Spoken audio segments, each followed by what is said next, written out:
ಮಂಗಳೂರಿನಲ್ಲಿ ಬಹುಕೋಟಿ ವಂಚಕ ರೋಷನ್ ಸಲ್ದಾನನನ್ನು ಪೊಲೀಸರು ಬಂಧಿಸಿರುವಂಥದ್ದು. ಆತನ ಮನೆ ಏನಿದೆ ಜಪ್ಪಿನ ಮೊಗರಿನ ತಂದೊಲಿಗೆ ಎನ್ನುವಂಥ ಮನೆ ಏನಿದೆ ಅಲ್ಲಿ ಬಂದು ಪೊಲೀಸರು ನಿನ್ನೆ ಆತನನ್ನು ವಶಕ್ಕೆ ಪಡೆದಿರುವಂಥದ್ದು. ನೀವೀಗ ಆತನ ಮನೆಯ ಗೇಟ್ ಗಮನಿಸ್ಬೋದು, ಯಾವ ರೀತಿ ಅಂತ ಗಟ್ಟಿ ಮುಟ್ಟಾಗಿದೆ ಅನ್ನುವಂಥದ್ದು ಗಮನಿಸ್ಬೋದು. ಅಂದರೆ ಈ ಗೇಟ್ ಏನಿದೆ ಇದು ರಿಮೋಟ್ ಕಂಟ್ರೋಲ್ನಲ್ಲಿ ಇರುವಂಥ ಗೇಟ್. ಯಾರಾದರೂ ಬಂದದ್ದನ್ನು ಆತ ಮನೆಯ ಒಳಗೆ ನಿಂತ್ಕೊಂಡು ನೋಡ್ತಾ ಇದ್ದ, ಅಂದರೆ CC ಕ್ಯಾಮರಾದ ಮೂಲಕ ನೋಡ್ತಾ ಇದ್ದ. ಆ ಬಳಿಕ ರಿಮೋಟ್ ಮೂಲಕ ಈ ಒಂದು ಗೇಟನ್ನು ಓಪನ್ ಮಾಡ್ತಾ ಇದ್ದ. ನಿನ್ನೆ ಪೊಲೀಸರು ಬಂದಂಥ ಸಂದರ್ಭದಲ್ಲೂ ಕೂಡ ಆತ ಗೇಟನ್ನು ಓಪನ್ ಮಾಡಲಿಲ್ಲ. ಅಂದರೆ ಪೊಲೀಸರನ್ನು ನೋಡಿ ಆತ ಗೇಟನ್ನು ಓಪನ್ ಮಾಡಲಿಲ್ಲ. ಆ ಬಳಿಕ ಪೊಲೀಸರು ಈ ಒಂದು ಗೇಟನ್ನು ಜಿಗಿದು ಒಳಕ್ಕೆ ಬಂದಿರುವಂಥದ್ದು. ಆತನ ಮನೆ ಗಮನಿಸ್ಬೋದು, ಬಹಳಷ್ಟು ಐಷಾರಾಮಿಯಾದಂಥ ಮನೆಯನ್ನು ಇಲ್ಲಿ ಕಟ್ಕೊಂಡಿದ್ದ. ಐಷಾರಾಮಿಯಾದಂಥ ವಸ್ತುಗಳು ಆತನ ಮನೆಯಲ್ಲಿತ್ತು. ಬೋನ್ಸಾಯಿ ಗಿಡಗಳನ್ನು ಕೂಡ ಗಮನಿಸ್ಬೋದು. ಲಕ್ಷಾಂತರ ಮೌಲ್ಯದ ಗಿಡಗಳು ಕೂಡ ಆತನ ಮನೆಯ ಮುಂಭಾಗದಲ್ಲಿ ಇರಿಸಿರುವಂಥದ್ದು. ಅಂದರೆ ಈತ ಉದ್ಯಮಿಗಳಿಗೆ ಸಾಲ ಕೊಡಿಸ್ತೇನೆ ಅಂತ ಹೇಳಿ ಅವರಿಂದ ಪೇಪರ್ ವರ್ಕ್ಸ್ಗೋಸ್ಕರವಾಗಿ 50 ಲಕ್ಷದಿಂದ ಸುಮಾರು 5 ಕೋಟಿವರೆಗೂ ಕೂಡ ಪಡೆದುಕೊಳ್ತಾ ಇದ್ದ. ಹೀಗೆ ಹಲವು ಉದ್ಯಮಿಗಳನ್ನು ತನ್ನ ವಂಚನಾ ಜಾಲಕ್ಕೆ ಬೀಳಿಸಿಕೊಂಡಿದ್ದ. ಆತನ ಮನೆಯ ಮುಂಭಾಗದ ಫೋಟೋವನ್ನು ಕೂಡ ಗಮನಿಸ್ಬೋದು. ಮನೆಯ ಮುಂಭಾಗ ಆತನ ದೊಡ್ಡದಂಥ ಫೋಟೋವನ್ನು ಕೂಡ ಆತ ಹಾಕಿಕೊಂಡಿರುವಂಥದ್ದು. ಮನೆಯ ಮುಂಭಾಗದಲ್ಲಿ ಈ ರೀತಿಯಾಗಿ ಸಾವಿರಾರು ರೂಪಾಯಿ ಮೌಲ್ಯದ ಗಿಡಗಳನ್ನು ಕೂಡ ಇರಿಸಿರುವಂಥದ್ದು. ಮನೆಯ ಕೆಳಗೆ ಮೇಲ್ಭಾಗದಲ್ಲಿ ಆತ ಕಚೇರಿಯನ್ನು ಮಾಡಿಕೊಂಡಿದ್ದ. ಐಷಾರಾಮಿ ಕಚೇರಿ ಕೂಡ ಮನೆಯ ಮೇಲ್ಭಾಗದಲ್ಲಿ ಇರುವಂಥದ್ದು. ಅಂದರೆ ಈತ 50, 100, 150 ಕೋಟಿ ಹೀಗೆ ಸಾಲವನ್ನು ಕೊಡಿಸ್ತೇನೆ ಅಂತ ಹೇಳಿ ಅವರನ್ನು ತನ್ನ ಕೆಡ್ಡಕ್ಕೆ ಬೀಳಿಸ್ತಿದ್ದ. ಆರಂಭದಲ್ಲಿ ಅವರಿಂದ 50 ಲಕ್ಷದಿಂದ 5 ಕೋಟಿವರೆಗೂ ಕೂಡ ಬೇರೆ ಬೇರೆ ಕಾರಣಕ್ಕಾಗಿ ಇಸ್ಕೊಳ್ತಾ ಇದ್ದ. ಆ ಬಳಿಕ ಅವರಿಗೆ ಅಂದರೆ ಏನಾದರೂ ಒಂದು ನೆಪ ಹೇಳಿ ಅಲ್ಲಿಂದ ಜಾರಿಕೊಳ್ತಾ ಇದ್ದ. ಹೀಗೆ ಹಲವು ಉದ್ಯಮಿಗಳನ್ನು ಈ ರೀತಿಯಾಗಿ ಮೋಸ ಮಾಡಿ ಸುಮಾರು 200 ಕೋಟಿಗೂ ಹೆಚ್ಚು ವಂಚನೆ ಮಾಡಿರುವಂಥದ್ದು. ಈತನ ಮನೆಯ ಮೇಲ್ಭಾಗದ ಮಹಡಿಯಲ್ಲಿ ಇರುವಂತಹ ಕಚೇರಿಯನ್ನು ಗಮನಿಸ್ಬೋದು. ಬಹಳ ಐಷಾರಾಮಿಯಾದಂಥ ಕಚೇರಿಯನ್ನು ಮನೆಯ ಮೇಲ್ಭಾಗದಲ್ಲಿ ಮಾಡಿಕೊಂಡಿದ್ದ. ಯಾರು ಬಂದರೂ ಕೂಡ ಈತನ ಐಷಾರಾಮಿ ಜೀವನ ನೋಡಿ ನಂಬುವುದು. ಅಷ್ಟು ಐಷಾರಾಮಿಯಾದಂಥ ಜೀವನ ಸಾಗಿಸ್ತಾ ಇದ್ದ. ಮನೆಯ ಒಳಗಿನ ಭಾಗವನ್ನು ಕೂಡ ಗಮನಿಸುವುದು. ಬಹಳ ಐಷಾರಾಮಿಯಾದಂಥ ಜೀವನ ಈತ ಸಾಗಿಸ್ತಿದ್ದ. ಮತ್ತು ಮನೆಯ ಕಚೇರಿ ಅಂದರೆ ಈತನ ಮಹಡಿಯಲ್ಲಿ ಇರುವಂಥ ಕಚೇರಿ ಗಮನಿಸ್ಬೋದು. ಇಲ್ಲಿ ಮದ್ಯದ ಬಾಟಲಿಗಳು ಅಂದರೆ ಲಕ್ಷಾಂತರ ಮೌಲ್ಯದ ಮದ್ಯದ ಬಾಟಲಿಗಳನ್ನು ಜೋಡಿಸಿಡ್ತಿದ್ದ. ನಿನ್ನೆ ಪೊಲೀಸರು ಆತನನ್ನು ಬಂಧಿಸಿದ ಬಳಿಕ ಅದನ್ನು ಸೀಸ್ ಮಾಡಿರುವಂಥದ್ದು. ಆ ಒಂದು ನಿನ್ನೆಯ ವಿಡಿಯೋದಲ್ಲಿ ಗಮನಿಸ್ಬೋದು ಯಾವ ರೀತಿಯಾಗಿ ಮದ್ಯದ ಬಾಟಲಿಯನ್ನು ಆಕರ್ಷಕವಾಗಿ ಜೋಡಿಸಿಟ್ಟಿದ್ದ ಅಂತ. ಮತ್ತು ಆ ಮದ್ಯದ ಬಾಟಲಿಯನ್ನು ತುಂಬಿಡುವುದಕ್ಕೋಸ್ಕರವೂ ಕೂಡ 2 ಫ್ರಿಡ್ಜ್ಗಳನ್ನು ಇಲ್ಲಿ ಇಟ್ಕೊಂಡಿದ್ದ. ಅಂದರೆ ಕಚೇರಿ ಒಳಗಡೆ 2 ಫ್ರಿಡ್ಜ್ಗಳನ್ನು ಈ ರೀತಿಯಾಗಿ ಇಟ್ಕೊಂಡಿದ್ದ. ನಿನ್ನೆ ದಾಳಿಯ ಸಂದರ್ಭದಲ್ಲಿ 2 ಫ್ರಿಡ್ಜ್ಗಳಲ್ಲಿ ಕೂಡ ಮದ್ಯದ ಬಾಟಲಿಗಳು ತುಂಬಿತ್ತು. ಲಕ್ಷಾಂತರ ಮೌಲ್ಯದ ಮದ್ಯದ ಬಾಟಲಿಗಳು ಅದರಲ್ಲಿ ಇತ್ತು. ಮತ್ತು ಈ ಒಂದು ಕಚೇರಿಯ ಐಷಾರಾಮಿತನವನ್ನು ಗಮನಿಸ್ಬೋದು. ಬಹಳ ಲಕ್ಷಾಂತರ ಮೌಲ್ಯದ ಈ ರೀತಿಯಾದಂಥ ವಸ್ತುಗಳು ಈತನ ಕಚೇರಿಯಲ್ಲಿ ಇದ್ದಂಥದ್ದು. ನಿನ್ನೆ ಆತ ಇಲ್ಲಿ ಕುಳಿತುಕೊಂಡು ವಿದೇಶಿ ಮಹಿಳೆ ಜೊತೆ ಮದ್ಯ ಸೇವನೆ ಮಾಡ್ತಾ ಇದ್ದಂಥ ಸಂದರ್ಭದಲ್ಲಿ ಆತನನ್ನು ಪೊಲೀಸರು ಬಂಧಿಸಿರುವಂಥದ್ದು. ಮನೆ ಕಚೇರಿಯಲ್ಲಿ ದೊಡ್ಡದಾದಂಥ TV ಸ್ಕ್ರೀನ್ ಕೂಡ ಗಮನಿಸ್ಬೋದು. ಮತ್ತು ಈ ಒಂದು ಕಚೇರಿ ಏನಿದೆ ಇದರಲ್ಲಿ ಫುಲ್ ಸುತ್ತಲೂ ಕೂಡ CCTV ಇತ್ತು. ಅಂದರೆ ಯಾರು ಮನೆಗೆ ಬರ್ತಾರೆ ಅನ್ನುವಂಥದ್ದನ್ನು ಆತ ಇಲ್ಲೇ ಕುಳಿತುಕೊಂಡು ಗಮನಿಸ್ತಾ ಇದ್ದ. ಆತನಿಗೆ ನಂಬಿಕಸ್ಥರನ್ನು ಮಾತ್ರ ಆತ ಒಳಗೆ ಬಿಟ್ಕೊಳ್ತಾ ಇದ್ದ. ಏನಾದರೂ ಅವರ ಮೇಲೆ ಡೌಟ್ ಬಂದರೆ ಆತ ಗೇಟನ್ನು ಕೂಡ ತೆರೀತಾ ಇರಲಿಲ್ಲ. ಈ ರೀತಿಯಾದಂಥ ಮೋಸವನ್ನು ಆತ ಕಳೆದ 10 ವರ್ಷಗಳಿಗಿಂತಲೂ ಹೆಚ್ಚು ಕಾಲ ಮಾಡ್ತಾ ಇದ್ದ. ಈ ವಸ್ತುಗಳನ್ನು ಕೂಡ ಗಮನಿಸ್ಬೋದು. ಬಹಳ ಐಷಾರಾಮಿಯಾದಂಥ ವಸ್ತುಗಳು ಇಲ್ಲಿ ಇರುವಂಥದ್ದು. ಇಲ್ಲಿ ನೋಡ್ಬೋದು ಈ ರೀತಿಯಾಗಿ ಆಕರ್ಷಕವಾಗಿ ಜೋಡಿಸಿಟ್ಟಿರುವಂಥದ್ದು. ಅಂದರೆ ಉದ್ಯಮಿಗಳನ್ನು ಈ ಒಂದು ಕಚೇರಿಗೆ ಕರೆದುಕೊಂಡು ಬಂದು ಅವರನ್ನು ಬೇರೆ ಬೇರೆ ರೀತಿಯಾದಂಥ ಅವರಿಗೆ ಬಣ್ಣದ ಮಾತುಗಳಿಂದ ಅವರನ್ನು ತನ್ನ ಕೆಡ್ಡಕ್ಕೆ ಬೀಳಿಸ್ಕೊಳ್ತಾ ಇದ್ದ. ಮತ್ತು ಸಾಲವನ್ನು ಕೊಡಿಸ್ತೇನೆ ಅಂತ ಅವರಿಗೆ ಆಮಿಷ ಹೊಡ್ತಿದ್ದ. ಬಳಿಕ ಬೇರೆ ಬೇರೆ ಅಂದರೆ ಅವರಿಂದ ಪೇಪರ್ ವರ್ಕ್ಸ್ಗೋಸ್ಕರವಾಗಿ 50 ಲಕ್ಷದಿಂದ ಸುಮಾರು 5 ಕೋಟಿವರೆಗೂ ವಂಚನೆ ಮಾಡ್ತಾ ಇದೆ. ಹೀಗೆ ನಡೀತಾನೆ ಇತ್ತು. ನಿನ್ನೆ ಪೊಲೀಸರು ಆತನನ್ನು ಬಂಧಿಸಿರುವಂಥದ್ದು. ಅಂದರೆ ಉದ್ಯಮಿಯವರವರು ಅಂದರೆ ಅವನಿಂದ ಮೋಸಕ್ಕೆ ಒಳಗಾದಂಥ ಉದ್ಯಮಿಯವರವರು ಆತನ ವಿರುದ್ಧ ಕಂಪ್ಲೇಂಟನ್ನು ನೀಡ್ತಾರೆ.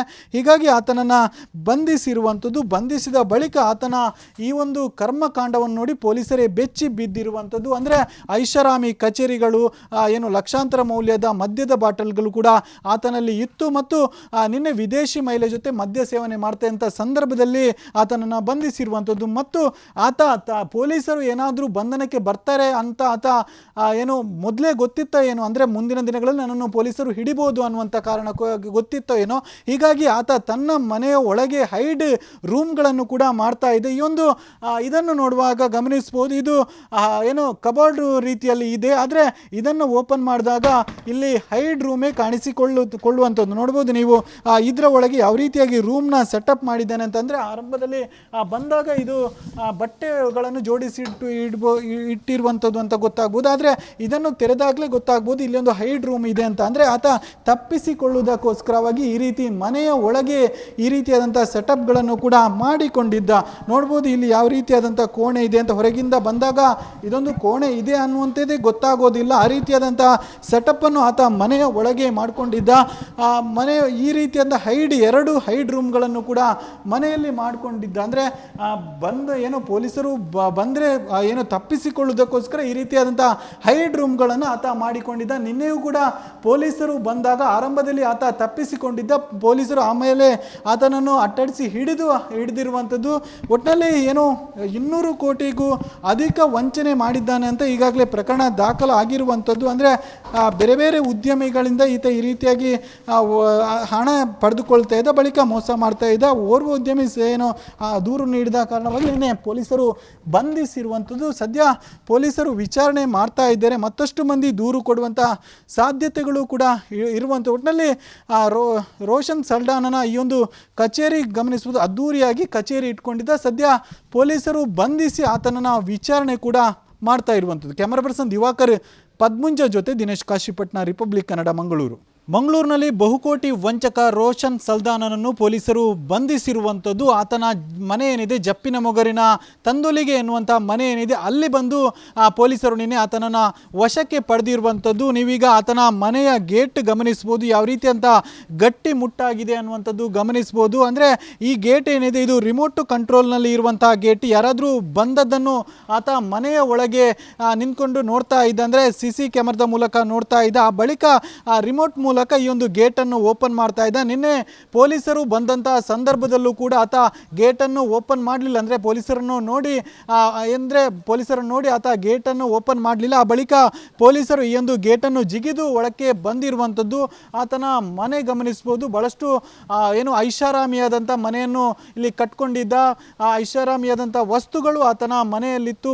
ಬೋನ್ಸಾಯಿ ಗಿಡಗಳನ್ನು ಕೂಡ ಗಮನಿಸ್ಬೋದು. ಲಕ್ಷಾಂತರ ಮೌಲ್ಯದ ಗಿಡಗಳು ಕೂಡ ಆತನ ಮನೆಯ ಮುಂಭಾಗದಲ್ಲಿ ಇರಿಸಿರುವಂಥದ್ದು. ಅಂದರೆ ಈತ ಉದ್ಯಮಿಗಳಿಗೆ ಸಾಲ ಕೊಡಿಸ್ತೇನೆ ಅಂತ ಹೇಳಿ ಅವರಿಂದ ಏನು ಪೇಪರ್ ವರ್ಕ್ಸ್ಗೋಸ್ಕರವಾಗಿ 50 ಲಕ್ಷದಿಂದ ಸುಮಾರು 5 ಕೋಟಿವರೆಗೂ ಕೂಡ ಪಡೆದುಕೊಳ್ತಾ ಇದ್ದ. ಹೀಗೆ ಹಲವು ಉದ್ಯಮಿಗಳನ್ನು ತನ್ನ ವಂಚನಾ ಜಾಲಕ್ಕೆ ಬೀಳಿಸಿಕೊಂಡಿದ್ದ. ಆತನ ಮನೆಯ ಮುಂಭಾಗದ ಫೋಟೋವನ್ನು ಕೂಡ ಗಮನಿಸ್ಬೋದು. ಮನೆಯ ಮುಂಭಾಗ ಆತನ ದೊಡ್ಡದಂಥ ಫೋಟೋವನ್ನು ಕೂಡ ಆತ ಹಾಕಿಕೊಂಡಿರುವಂಥದ್ದು. ಮನೆಯ ಮುಂಭಾಗದಲ್ಲಿ ಈ ರೀತಿಯಾಗಿ ಸಾವಿರಾರು ರೂಪಾಯಿ ಏನು ಮೌಲ್ಯದ ಗಿಡಗಳನ್ನು ಕೂಡ ಇರಿಸಿರುವಂಥದ್ದು. ಮನೆಯ ಕೆಳಗೆ ಮೇಲ್ಭಾಗದಲ್ಲಿ ಆತ ಏನೋ ಕಚೇರಿಯನ್ನು ಮಾಡಿಕೊಂಡಿದ್ದ. ಐಷಾರಾಮಿ ಕಚೇರಿ ಕೂಡ ಮನೆಯ ಮೇಲ್ಭಾಗದಲ್ಲಿ ಇರುವಂಥದ್ದು. ಅಂದರೆ ಈತ ಏನು 50, 100, 150 ಕೋಟಿ ಹೀಗೆ ಸಾಲವನ್ನು ಕೊಡಿಸ್ತೇನೆ ಅಂತ ಹೇಳಿ ಅವರನ್ನು ತನ್ನ ಕೆಡ್ಡಕ್ಕೆ ಬೀಳಿಸ್ತಿದ್ದ. ಆರಂಭದಲ್ಲಿ ಅವರಿಂದ ಏನು 50 ಲಕ್ಷದಿಂದ 5 ಕೋಟಿವರೆಗೂ ಕೂಡ ಬೇರೆ ಬೇರೆ ಕಾರಣಕ್ಕಾಗಿ ಇಸ್ಕೊಳ್ತಾ ಇದ್ದ. ಆ ಬಳಿಕ ಅವರಿಗೆ ಅಂದರೆ ಏನಾದರೂ ಒಂದು ನೆಪ ಹೇಳಿ ಅಲ್ಲಿಂದ ಜಾರಿಕೊಳ್ತಾ ಇದ್ದ. ಹೀಗೆ ಹಲವು ಉದ್ಯಮಿಗಳನ್ನು ಈ ರೀತಿಯಾಗಿ ಮೋಸ ಮಾಡಿ ಏನು ಸುಮಾರು 200 ಕೋಟಿಗೂ ಹೆಚ್ಚು ವಂಚನೆ ಮಾಡಿರುವಂಥದ್ದು. ಈತನ ಮನೆಯ ಏನು ಮೇಲ್ಭಾಗದ ಮಹಡಿಯಲ್ಲಿ ಇರುವಂತಹ ಕಚೇರಿಯನ್ನು ಗಮನಿಸ್ಬೋದು. ಭಾಳ ಐಷಾರಾಮಿಯಾದಂಥ ಕಚೇರಿಯನ್ನು ಮನೆಯ ಮೇಲ್ಭಾಗದಲ್ಲಿ ಮಾಡಿಕೊಂಡಿದ್ದ. ಯಾರು ಬಂದರೂ ಕೂಡ ಈತನ ಏನು ಐಷಾರಾಮಿ ಜೀವನ ನೋಡಿ ನಂಬುವುದು, ಅಷ್ಟು ಐಷಾರಾಮಿಯಾದಂಥ ಜೀವನ ಸಾಗಿಸ್ತಾ ಇದ್ದ. ಮನೆಯ ಒಳಗಿನ ಭಾಗವನ್ನು ಕೂಡ ಗಮನಿಸುವುದು, ಭಾಳ ಐಷಾರಾಮಿಯಾದಂಥ ಜೀವನ ಈತ ಸಾಗಿಸ್ತಿದ್ದ. ಮತ್ತು ಮನೆಯ ಕಚೇರಿ ಅಂದರೆ ಈತನ ಮಹಡಿಯಲ್ಲಿ ಇರುವಂಥ ಕಚೇರಿ ಗಮನಿಸ್ಬೋದು. ಇಲ್ಲಿ ಮದ್ಯದ ಬಾಟಲಿಗಳು ಅಂದರೆ ಲಕ್ಷಾಂತರ ಮೌಲ್ಯದ ಮದ್ಯದ ಬಾಟಲಿಗಳನ್ನು ಜೋಡಿಸಿಡ್ತಿದ್ದ. ನಿನ್ನೆ ಪೊಲೀಸರು ಆತನನ್ನು ಬಂಧಿಸಿದ ಬಳಿಕ ಅದನ್ನು ಸೀಸ್ ಮಾಡಿರುವಂಥದ್ದು. ಆ ಒಂದು ನಿನ್ನೆಯ ವಿಡಿಯೋದಲ್ಲಿ ಗಮನಿಸ್ಬೋದು ಯಾವ ರೀತಿಯಾಗಿ ಮದ್ಯದ ಬಾಟಲಿಯನ್ನು ಆಕರ್ಷಕವಾಗಿ ಜೋಡಿಸಿಟ್ಟಿದ್ದ ಅಂತ ಮತ್ತು ಆ ಮದ್ಯದ ಬಾಟಲಿಯನ್ನು ತುಂಬಿಡುವುದಕ್ಕೋಸ್ಕರವೂ ಕೂಡ 2 ಫ್ರಿಡ್ಜ್ಗಳನ್ನು ಇಲ್ಲಿ ಇಟ್ಕೊಂಡಿದ್ದ. ಅಂದರೆ ಕಚೇರಿ ಒಳಗಡೆ 2 ಫ್ರಿಡ್ಜ್ಗಳನ್ನು ಈ ರೀತಿಯಾಗಿ ಇಟ್ಕೊಂಡಿದ್ದ. ನಿನ್ನೆ ದಾಳಿಯ ಸಂದರ್ಭದಲ್ಲಿ 2 ಫ್ರಿಡ್ಜ್ಗಳಲ್ಲಿ ಕೂಡ ಏನು ಮದ್ಯದ ಬಾಟಲಿಗಳು ತುಂಬಿತ್ತು. ಲಕ್ಷಾಂತರ ಮೌಲ್ಯದ ಮದ್ಯದ ಬಾಟಲಿಗಳು ಅದರಲ್ಲಿ ಇತ್ತು. ಮತ್ತು ಈ ಒಂದು ಕಚೇರಿಯ ಏನು ಐಷಾರಾಮಿತನವನ್ನು ಗಮನಿಸ್ಬೋದು. ಬಹಳ ಲಕ್ಷಾಂತರ ಮೌಲ್ಯದ ಈ ರೀತಿಯಾದಂಥ ವಸ್ತುಗಳು ಈತನ ಕಚೇರಿಯಲ್ಲಿ ಇದ್ದಂಥದ್ದು. ನಿನ್ನೆ ಆತ ಇಲ್ಲಿ ಕುಳಿತುಕೊಂಡು ಆ ವಿದೇಶಿ ಮಹಿಳೆ ಜೊತೆ ಮದ್ಯ ಸೇವನೆ ಮಾಡ್ತಾ ಇದ್ದಂಥ ಸಂದರ್ಭದಲ್ಲಿ ಆತನನ್ನು ಪೊಲೀಸರು ಬಂಧಿಸಿರುವಂಥದ್ದು. ಏನೋ ಕಚೇರಿಯಲ್ಲಿ ದೊಡ್ಡದಾದಂಥ TV ಸ್ಕ್ರೀನ್ ಕೂಡ ಗಮನಿಸ್ಬೋದು. ಮತ್ತು ಈ ಒಂದು ಏನು ಕಚೇರಿ ಏನಿದೆ ಇದರಲ್ಲಿ ಫುಲ್ ಸುತ್ತಲೂ ಕೂಡ CCTV ಇತ್ತು. ಅಂದರೆ ಯಾರು ಮನೆಗೆ ಬರ್ತಾರೆ ಅನ್ನುವಂಥದ್ದನ್ನು ಆತ ಇಲ್ಲಿಯೇ ಕುಳಿತುಕೊಂಡು ಗಮನಿಸ್ತಾ ಇದ್ದ. ಆತನಿಗೆ ನಂಬಿಕಸ್ಥರನ್ನು ಮಾತ್ರ ಆತ ಒಳಗೆ ಬಿಟ್ಕೊಳ್ತಾ ಇದ್ದ. ಏನಾದರೂ ಅವರ ಮೇಲೆ ಡೌಟ್ ಬಂದರೆ ಆತ ಗೇಟನ್ನು ಕೂಡ ತೆರಿತಾ ಇರಲಿಲ್ಲ. ಈ ರೀತಿಯಾದಂಥ ಏನು ಮೋಸವನ್ನು ಆತ ಕಳೆದ 10 ವರ್ಷಗಳಿಗಿಂತಲೂ ಹೆಚ್ಚು ಕಾಲ ಮಾಡ್ತಾ ಇದ್ದ. ಈ ವಸ್ತುಗಳನ್ನು ಕೂಡ ಗಮನಿಸ್ಬೋದು. ಬಹಳ ಐಷಾರಾಮಿಯಾದಂಥ ವಸ್ತುಗಳು ಇಲ್ಲಿ ಇರುವಂಥದ್ದು. ಇಲ್ಲಿ ನೋಡ್ಬೋದು ಈ ರೀತಿಯಾಗಿ ಆಕರ್ಷಕವಾಗಿ ಜೋಡಿಸಿಟ್ಟಿರುವಂಥದ್ದು. ಅಂದರೆ ಉದ್ಯಮಿಗಳನ್ನು ಈ ಒಂದು ಕಚೇರಿಗೆ ಕರೆದುಕೊಂಡು ಬಂದು ಅವರನ್ನು ಬೇರೆ ಬೇರೆ ರೀತಿಯಾದಂಥ ಅವರಿಗೆ ಬಣ್ಣ ಬಣ್ಣದ ಮಾತುಗಳಿಂದ ಅವರನ್ನು ತನ್ನ ಕೆಡ್ಡಕ್ಕೆ ಬೀಳಿಸ್ಕೊಳ್ತಾ ಇದ್ದ ಮತ್ತು ಸಾಲವನ್ನು ಕೊಡಿಸ್ತೇನೆ ಅಂತ ಅವರಿಗೆ ಆಮಿಷ ಒಡ್ತಿದ್ದ. ಬಳಿಕ ಬೇರೆ ಬೇರೆ ಅಂದರೆ ಅವರಿಂದ ಪೇಪರ್ ವರ್ಕ್ಸ್ಗೋಸ್ಕರವಾಗಿ 50 ಲಕ್ಷದಿಂದ ಸುಮಾರು 5 ಕೋಟಿವರೆಗೂ ವಂಚನೆ ಮಾಡ್ತಾ ಇದೆ. ಹೀಗೆ ನಡೀತಾನೆ ಇತ್ತು. ನಿನ್ನೆ ಪೊಲೀಸರು ಆತನನ್ನು ಬಂಧಿಸಿರುವಂಥದ್ದು. ಅಂದರೆ ಉದ್ಯಮಿಯವರವರು ಅಂದರೆ ಅವನಿಂದ ಮೋಸಕ್ಕೆ ಒಳಗಾದಂಥ ಉದ್ಯಮಿಯವರವರು ಆತನ ವಿರುದ್ಧ ಕಂಪ್ಲೇಂಟನ್ನು ನೀಡ್ತಾರೆ. ಹೀಗಾಗಿ ಆತನನ್ನು ಬಂಧಿಸಿರುವಂಥದ್ದು. ಬಂಧಿಸಿದ ಬಳಿಕ ಆತನ ಈ ಒಂದು ಕರ್ಮಕಾಂಡವನ್ನು ನೋಡಿ ಪೊಲೀಸರೇ ಬೆಚ್ಚಿ ಬಿದ್ದಿರುವಂಥದ್ದು. ಅಂದರೆ ಐಷಾರಾಮಿ ಕಚೇರಿಗಳು ಲಕ್ಷಾಂತರ ಮೌಲ್ಯದ ಮದ್ಯದ ಬಾಟಲ್ಗಳು ಕೂಡ ಆತನಲ್ಲಿ ಇತ್ತು. ಮತ್ತು ನಿನ್ನೆ ವಿದೇಶಿ ಮಹಿಳೆ ಜೊತೆ ಮದ್ಯ ಸೇವನೆ ಮಾಡ್ತಂಥ ಸಂದರ್ಭದಲ್ಲಿ ಆತನನ್ನು ಬಂಧಿಸಿರುವಂಥದ್ದು. ಮತ್ತು ಪೊಲೀಸರು ಏನಾದರೂ ಬಂಧನಕ್ಕೆ ಬರ್ತಾರೆ ಅಂತ ಆತ ಮೊದಲೇ ಗೊತ್ತಿತ್ತೋ ಏನೋ, ಅಂದರೆ ಮುಂದಿನ ದಿನಗಳಲ್ಲಿ ನನ್ನನ್ನು ಪೊಲೀಸರು ಹಿಡಿಬೋದು ಅನ್ನುವಂಥ ಕಾರಣಕ್ಕೆ ಗೊತ್ತಿತ್ತೋ ಏನೋ.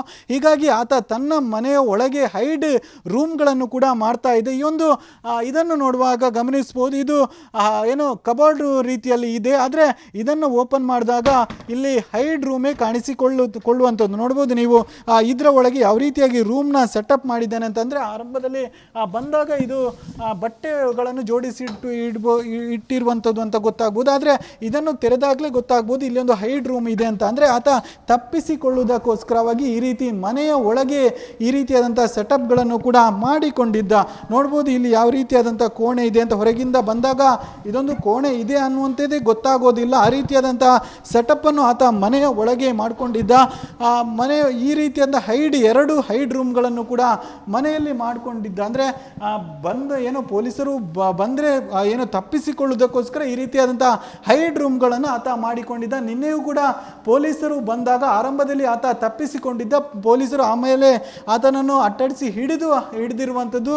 ಒಟ್ಟಿನಲ್ಲಿ 200 ಕೋಟಿಗೂ ಅಧಿಕ ವಂಚನೆ ಮಾಡಿದ್ದಾನೆ ಅಂತ ಈಗಾಗಲೇ ಪ್ರಕರಣ ದಾಖಲಾಗಿರುವಂಥದ್ದು. ಅಂದರೆ ಬೇರೆ ಬೇರೆ ಉದ್ಯಮಿಗಳಿಂದ ಈತ ಈ ರೀತಿಯಾಗಿ ಹಣ ಪಡೆದುಕೊಳ್ತಾ ಇದ್ದ, ಬಳಿಕ ಮೋಸ ಮಾಡ್ತಾ ಇದ್ದ. ಓರ್ವ ಉದ್ಯಮಿ ದೂರು ನೀಡಿದ ಕಾರಣವಾಗಿ ನಿನ್ನೆ ಪೊಲೀಸರು ಬಂಧಿಸಿರುವಂಥದ್ದು. ಸದ್ಯ ಪೊಲೀಸರು ವಿಚಾರಣೆ ಮಾಡ್ತಾ ಇದ್ದಾರೆ. ಮತ್ತಷ್ಟು ಮಂದಿ ದೂರು ಕೊಡುವಂಥ ಸಾಧ್ಯತೆಗಳು ಕೂಡ ಇರುವಂಥ ಒಟ್ಟಿನಲ್ಲಿ ರೋಷನ್ ಸಲ್ಡಾನನ ಈ ಒಂದು ಕಚೇರಿ ಗಮನಿಸುವುದು ಅದ್ದೂರಿಯಾಗಿ ಕಚೇರಿ ಇಟ್ಕೊಂಡಿದ್ದ. ಸದ್ಯ ಪೊಲೀಸರು ಬಂಧಿಸಿ ಆತನನ್ನು ವಿಚಾರಣೆ ಕೂಡ ಮಾಡ್ತಾ ಇರುವಂಥದ್ದು. ಕ್ಯಾಮರಾ ಪರ್ಸನ್ ದಿವಾಕರ್ ಪದ್ಮುಂಜ ಜೊತೆ ದಿನೇಶ್ ಕಾಶಿಪಟ್ನ, ರಿಪಬ್ಲಿಕ್ ಕನ್ನಡ, ಮಂಗಳೂರು.